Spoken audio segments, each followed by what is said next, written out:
Mark Pringis, viral ngayon.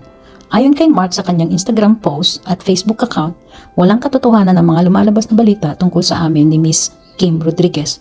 Nag-viral ang issue nung nagpost si Kim Rodriguez ng larawan sa Sydney Opera House noong Martes, March 26, kung saan nasabing lokasyon ay nagpost din si Mark Pringis sa kanyang Instagram account noong Disyembre 2023. Nadagdagan pa ang issue kung saan may screenshot ng Facebook photos noong August 23 kasama ang mga fans ni Mark Pringis at ang actress na si Kim Rodriguez sa parehong lokasyon. Samot-saring reaksyon naman ang binato ng mga netizens ukol dito. Ayon kay Pebble Duque, best friend ni Danica at malapit na kaibigan ng mga Pringis, ang larawan ay kuha pa bago mag-February 16. They have a very beautiful family, anya niya. Kung saan sinabi naman ni Danica sa kanyang kaibigan na kumalma lang.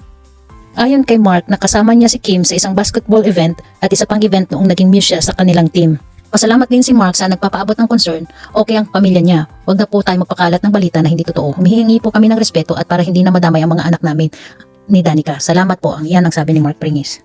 Ano po ang reaksyon niyo ukol dito? Mag-iwan po ng komento.